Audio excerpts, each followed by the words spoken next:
வணக்கம் வணக்கம் மக்களே, அனைவருக்கும் வணக்கம்.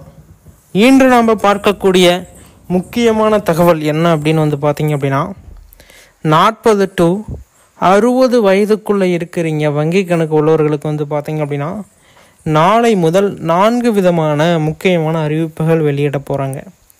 இந்த 4 விதமான அறிவிப்புகளையுமே நீங்கள் தெளிவாக பார்த்து தெரிஞ்சுக்கணும்.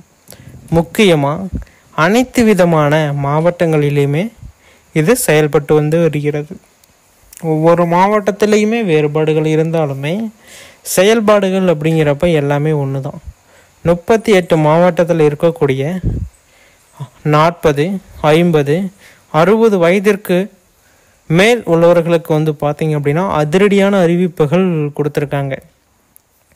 அதாவது அரசு சம்மந்தப்பட்ட நிகழ்வுகளில் நீங்கள் ரொம்ப இம்பார்ட்டன்ஸ் எடுத்துக்கிறீங்க அப்படின்னா அதற்குண்டான ஊதியங்கள், அதாவது நிறையா பேர் புகார் அளிக்கிறது பார்த்தீங்க அப்படின்னா 60 வயதிற்கு மேல் எங்களுக்கு 1000 ரூபாய் வரும், அது வரவில்லை. அந்த 1000 ரூபாயை 1200 அதிகரித்து வந்து கொண்டு இருக்கிறது, அதுவும் கூட சில பேர்த்துக்கு வரவில்லை அப்படிங்கிற புகாரை தெரிவிச்சிருக்காங்க. இது உண்மையா இல்லையா அப்படிங்கிறத கீழே கமெண்டில் தெரியப்படுத்துங்க. கட்டாயமாக பார்த்தீங்க அப்படின்னா உண்மையாலுமே இந்த 60 வயதிற்கு மேற்பட்டவங்களுக்கு 1200 ரூபாய் வருதானா வருது. இன்னமுமே பார்த்தீங்க அப்படின்னா அறிவிப்புகள் வந்த வண்ணம் இருக்கிறது. இது எல்லாமே நம்ம இந்த ஒரு வீடியோவில் தெளிவாக பார்க்க போகிறோம். அதனால் வீடியோவை ஸ்கிப் பண்ணாமல் பார்த்துக்கோங்க. ஏதாச்சும் சந்தேகங்கள் இருக்குது அப்படின்னா தாராளமாக எங்களை தொடர்பு பண்ணி கேட்கலாம். எல்லா விதமான தகவல்களையுமே ஒன் பை ஒன்னாக நாங்கள் அப்டேட் பண்ணுவோம். நீங்கள் பார்த்து தெரிஞ்சுக்கிறதுக்கு ரொம்ப யூஸ்ஃபுல்லாக இருக்கும். ஓகேங்களா?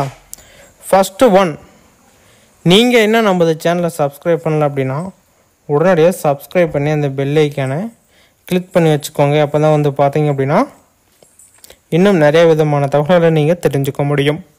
ஓகேங்களா?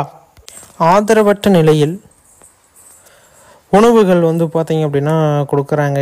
அப்படிங்கிறப்ப முதியோர்களுக்கு ரொம்ப கஷ்டமாக இருக்குது. அப்படின்னா அந்த துயரத்தை நீக்கணும் அப்படின்னா இந்த அரசு கொடுக்கக்கூடிய அந்த அமௌண்ட், அதாவது அந்த முதியோர் உதவித்தொகை அப்படின்னு சொல்லுவாங்கள்ல, அந்த பணத்தை நீங்கள் வாங்கிக்கலாம். ஓகேங்களா? இந்த பணத்தை வாங்குறதுக்கு உண்டான ப்ரொசீஜர் வழிமுறைகள் அப்படின்னு சொல்லிட்டு அவங்க சொல்கிறாங்க. அந்த வழிமுறைகளை நீங்கள் சரியாக பயன்படுத்திக்கணும். அது அரசு தரப்புலேருந்து சொல்லக்கூடிய வழிமுறைகளாக இருந்தாலும் சரி, கட்சி ரீதியாக வரக்கூடிய ஒரு வழிமுறைகளாக இருந்தாலும் சரி, நான் ஒவ்வொன்றையுமே மிக தெளிவாக நான் சொல்லுவேன். ஓகேங்களா? ஒரு கட்சி ரீதியாக வரக்கூடியதை எப்படி ஹேண்டில் பண்ணணும், நீங்கள் பொதுவாக வரக்கூடியதை எப்படி ஹேண்டில் பண்ணணும் அப்படிங்கிறத, அதேமாரி எப்படி இந்த பணம் வாங்கலை அப்படின்னா இப்போ எப்படி வாங்கிறது, எலெக்ஷன் டைம் வந்துருச்சா, இப்போ அந்த 1000 ரூபா உதவித்தொகை வாங்கணும் அப்படின்னா என்ன ப்ரொசீஜரை ஃபாலோ பண்ணணும் அப்படிங்கிறதையும் சொல்ல போகிறேன். இல்லைப்பா நான் இந்த கட்சி கிடையாது, நான் அந்த கட்சி, நான் எப்படி வாங்கட்டும், ஆளுங்கட்சியாக இருந்தால் தானே வாங்க முடியும், அப்படிலாம் கிடையாது. ஒரு சின்ன ஒரு முயற்சி தான். ஓகேங்களா? ஒரு சின்ன ஒரு செயல்பாடுன்னு கூட வச்சுக்கோங்களேன். அதை நீங்கள் சரியாக பண்ணிட்டீங்க அப்படின்னா கட்டாயமாக உங்களுக்கு பணம் வரும். 1200 ரூபா இப்போ கரண்ட்டில் கொடுத்துட்டு இருக்கிறாங்க. இது எல்லாமே நீங்கள் தெரிஞ்சுக்கலாம். எல்லா விதமான அப்டேட்டையுமே நான் அப்டேட் பண்ணிடுவேன், உடனுக்குடனே அப்டேட் பண்ணிடுவேன். அப்படி சம்டைம்ஸ் பண்ண முடியல அப்படின்னா நான் ஏதோ ஒரு ரூபத்தில் உங்களுக்கு தெரியப்படுத்துவேன். கம்யூனிட்டி டேப் மூலமாகவோ இல்லை வீடியோ கொடுத்து அந்த வீடியோவை நான் ஷேர் பண்ணுறது மூலியமாகவோ நான் அப்டேட் கொடுப்பேன். இந்த அப்டேட் எல்லாமே நீங்கள் ஒன் பை ஒன்னாக தெரிஞ்சுக்கணும் அப்படின்னு விருப்பமாக இருக்குது அப்படின்னா நீங்கள் நமது சேனலை இன்னும் சப்ஸ்கிரைப் பண்ணாமல் இருப்பீங்க. தாராளமாக சப்ஸ்கிரைப் பண்ணி அந்த பெல் ஐக்கானை கிளிக் பண்ணி ஆல் அப்படிங்கிற ஆப்ஷன் சூஸ் பண்ணிட்டீங்க அப்படின்னா இன்னும் நிறைய விதமான தகவல்களை தெரிஞ்சுக்கிறதுக்கு ரொம்ப ரொம்ப யூஸ்ஃபுல்லாக இருக்கும். ஓகேங்களா? இது எல்லாமே பார்த்தீங்க அப்படின்னா ரொம்ப ரொம்ப இம்பார்ட்டண்டான தகவல்கள் தான் நான் கொடுக்க போகிறேன். ஃபஸ்ட் அதை எப்படி வாங்கலாம் அப்படிங்கிறதெல்லாம் சொல்லிடுறேன். அதுக்கு முன்னாடி அதுக்குன்னா டாக்குமெண்ட்ஸ், அதாவது இதெல்லாம் இருக்கணும் அப்படின்னு சொல்லுவாங்கள்ல, அதுமாரி டாக்குமெண்ட்ஸ். ஃபஸ்ட் ஒன், ஆதார் அட்டை உங்களுக்கு கட்டாயமாக வேணும். ஓகேங்களா? அடுத்தது ரெண்டாவது பார்த்தீங்க அப்படின்னா இந்த முதியோர் உதவித்தொகை வாங்குறதுக்கு ஆதார் அட்டையில் உங்களுடைய டேட் ஆஃப் பர்த் கரெக்டாக இருக்கணும். Date, month, year. இது வந்து நீங்கள் கரெக்டாக இருக்கணும். ஓகேங்களா. அடுத்தது உங்களுடைய ரேஷன் கார்டு, அடுத்தது பாஸ்புக், அடுத்தது வந்து பார்த்தீங்க அப்படின்னா ஃபோட்டோ, அதுக்கப்புறம் முதியோர் உதவித்தொகைக்கு உண்டான அப்ளிகேஷன் ஃபார்ம். இது வந்து கட்டாயம் வேணும். கட்டாயமாக இதெல்லாம் இருந்தால் மட்டும்தான் இந்த பணத்துக்கு விண்ணப்பிக்க முடியும். ஃபோட்டோ 2 வேணும். இதெல்லாம் கரெக்ட் பண்ணிட்டீங்களா? கரெக்ட் பண்ணிவிட்டு இந்த ஃபார்மை அடித்தல் தெளித்தல் இருக்கக்கூடாது, ரீமார்க்கிங் இருக்கக்கூடாது, பெலிக்கான் ஒயிட்னர், பிளேடு, எரேசர் இதுமாரி எதுவுமே அசசரிஸ் வந்து யூஸ் பண்ணியிருக்க கூடாது. ஓகேங்களா.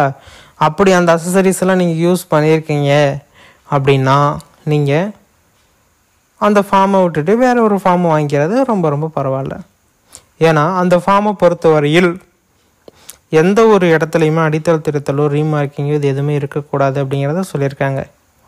இது இண்டிவிஜுவலாக கொண்டு போகிறவங்களுக்கு. இல்லைப்பா நான் வந்து கட்சி ரீதியாக போகிறேன் அப்படின்னா இருக்கிறதே 2 கட்சி தான். ஓகேங்களா. மெயினான கட்சி இது 2 தான். இதுதான் ஒன்று. இது வந்தால் அது வருது, அது வந்து இது வராது. அதாவது தெளிவாக சொல்லணும்னா அதிமுக டிஎம்கே, அது ஏடிஎம்கே, இது வந்து டிஎம்கே அப்படின்னு சொல்லுவாங்க. இதில் வந்து பார்த்தீங்க அப்படின்னா யார் ஆட்சிக்கு வந்தாலுமே இந்த முதியோர் உதவித்தொகைக்கு உண்டான ஃபார்மு பல்காக போகும்.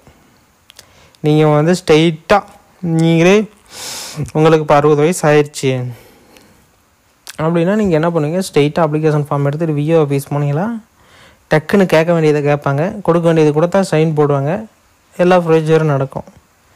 ஆனால் இப்படி கட்சி ரீதியாக போகிறப்ப எந்த ஒரு பணமுமே கொடுக்க வேண்டாம். ஓகேங்களா. ஓகே. நான் வந்து டிஎம்கே, நான் வந்து ஏடிஎம்கேங்க, நான் எப்படி டிஎம்கே இதில் எப்படி கொடுக்கறது அப்படின்னா அங்கே இருக்கக்கூடிய கிளை செயலர்கிட்ட போவாங்க. போயிட்டு எனக்கு அந்த முதியோர் உதவித்தொகை வாங்கி கொடு, உனக்கு நான் சப்போர்ட் பண்ணுறேன் அப்படின்னு சொல்லிட்டு சொல்லுங்கள். இது வந்து ஒரு சின்ன ஒரு வழின்னு கூட வச்சுக்கலாம். சொல்லிவிட்டு உங்களுடைய மனசுக்கு விருப்பப்பட்டதை போகிற நீங்கள் ஓட்டு போட போகிறீங்க. ஓகேங்களா. ஓட்டு போடுறது யாராச்சும் பார்க்க முடியுமா? முடியாது. அதனால் உங்களுக்கு காரியம் நடக்கணும், இலவசமாக நடக்கணும் அப்படின்னா இதுமாரி சின்ன ஒரு ஃபோனில் கூட சொல்லலாம். நேரில் போனால் கூட நிறைய பேர் பார்ப்பாங்க பிடிப்பாங்க அப்படின்னா ஃபோனில் ஃபோன் பண்ணி சொல்லிடுங்க. ஓகேங்களா. அது உங்களுக்கு அப்ளிகேஷன் ஃபார்ம் போயிடும், அங்கே எல்லாமே பண்ணி ப்ரொசீஜர் பண்ணி உங்களுக்கு அமௌண்ட் வந்துடும். ஓகேங்களா. இதை நீங்கள் சரியாக பண்ணணும். இது வந்து ஃப்ரீயாக பண்ணுறதுக்கு, கட்சி அப்படிங்கிறத நம்மளை காப்பாற்றுறதுக்கு தான், மக்களை வந்து நல்வழிப்படுத்துறதுக்கும் மக்களுடைய சிரமத்தை குறைக்கிறதுக்கும், அவங்களால ஏதாச்சும் இயலாமைத்தன்மையினாலேயோ இல்லை உடல்நல பாதிப்பு வந்ததுனாலையோ ஏதாச்சும் நம்மளால் பண்ண முடியல அப்படின்னா அவங்க வந்து நமக்கு ஹெல்ப் பண்ணணும். அதுதான் வந்து அரசாங்க சட்டப்படி. இதெல்லாம் வந்து கரெக்டாக நீங்கள் வந்து பண்ணிக்கலாம். இது வந்து இப்படியே நீங்கள் ஃப்ரீ பண்ணிக்கலாம். இதெல்லாம் பார்க்குறதுக்கு முன்னாடி முக்கியமான ஒரு அப்டேட் வந்து பார்த்தீங்க அப்படின்னா இந்த 40, 50, 60 வயதிற்கும் வங்கி கணக்கு உள்ளவர்களுக்கு நாளை முதல் 4 விதமான அறிவிப்புகள் அப்படின்னு சொல்லியிருக்காங்களா. ஃபஸ்ட்டு அறிவிப்பு வந்து என்ன அப்படின்னா வங்கி கணக்கு கரண்ட்டில் வச்சுருக்கணும். கரண்ட்டில் இருக்கணும் அப்படின்னா மினிமம் அக்கௌண்ட்டில் 1000 ரூபா 1500 இருக்கணும். அதுக்கு கம்மியாக வச்சுருந்தீங்க அப்படின்னா சேனல் கரண்ட்டில் தான் இருக்கும், எல்லாம் கரண்ட்டில் தான் இருக்கும். நீங்கள் 100 ரூபா போட்டிங்கனாலும் இருக்கும், 300 ரூபா போட்டிங்கனாலும் இருக்கும். அந்த 1000 ரூபா 2000 ரூபா அக்கௌண்ட்டில் நீங்கள் போடுறப்ப சடன்னு பிடிச்சிருவாங்க. எந்த ஒரு இதுவுமே ஒரு அறிவிப்புமே இன்றி வந்து பார்த்திங்க அப்படின்னா உடனடியாக பணம் பிடிக்கப்படும். இதை நீங்கள் தெரிஞ்சுக்கோங்க. அதாவது 40லேருந்து 60 வயசுக்கு வங்கி கணக்கு உள்ளவர்களுக்கு. அதேமாரி இன்னொரு அப்டேட் என்ன அப்படின்னா இந்த 1200 ரூபாய் உதவித்தொகை வருது இல்லை, முதியோர் உதவித்தொகை. அந்த முதியோர் உதவித்தொகையை நீங்கள் வந்து கரெக்டான முறையில் வாங்குறீங்களா அப்படிங்கிறது ஒரு வெரிஃபிகேஷன் நடக்குது. அந்த வெரிஃபிகேஷனுக்கு நேரில் வரலாம், இல்லை அப்படின்னா ஆன்லைனில் இருக்கக்கூடிய எல்லா விதமான சர்டிஃபிகேட்டையும் வச்சு வெரிஃபை பண்ணுவாங்க. ஓகேங்களா. இதுதான் வந்து 2வது அப்டேட்டு. 3வது அப்டேட் வந்து பார்த்திங்க அப்படின்னா வங்கி கணக்கில் கொடுத்துருக்கக்கூடிய ஆதார் மொபைல் நம்பர் கரண்ட்டில் இருக்குதா அப்படிங்கிறத செக் பண்ணுறாங்க. என்ன விதமான இஷ்யூவாக இருந்தாலும் இனிமேல் ஆதாரை வச்சு ரெடி பண்ணுறதுக்கு உண்டான முயற்சியில் ஈடுபட்டாங்க. நீங்கள் அப்படி வந்து பேங்க்கில் கொடுத்துருக்க ஆதார் நம்பர் வேறு, அங்கே கொடுத்த ஆதார் இப்போ மாற்றிட்டேன் அப்படின்னா பேங்க்கில் அப்டேட் பண்ணிடுங்க. ஓகேங்களா? அடுத்தது 4வது அப்டேட் மிக மிக முக்கியமானது. உங்களுடைய ஆதாரில் கேஒய்சி அப்டேட் பண்ணல அப்படின்னா உடனடியாக கேஒய்சி அப்டேட் பண்ணி கட்டாயமாக புதுப்பிச்சிருங்க. அப்படி புதுப்பிக்கல அப்படின்னா நிறைய விதமான பிரச்சனைகளை சந்திக்க வேண்டியது வருகிறோம். ஓகேங்களா? இதுமாரி பயனுள்ள தகவல்களை நீங்கள் உடனுக்குடனே தெரிஞ்சுக்கணும் அப்படின்னா நமது சேனலை சப்ஸ்கிரைப் பண்ணி ஃபாலோ பண்ணி வச்சுக்கோங்க. அப்போ தான் இதுமாரி அரசு அறிவிக்கக்கூடிய முக்கியமான தகவல்களை நீங்கள் இலவசமான முறையில் தெரிஞ்சுக்கிறதுக்கு ரொம்ப ரொம்ப யூஸ்ஃபுல்லாக இருக்கும். ஓகே, வீடியோ முழுமையாக பார்த்ததுக்கு நன்றி. இன்னொரு வீடியோவில் சந்திக்கிறேன். நன்றி, வணக்கம்.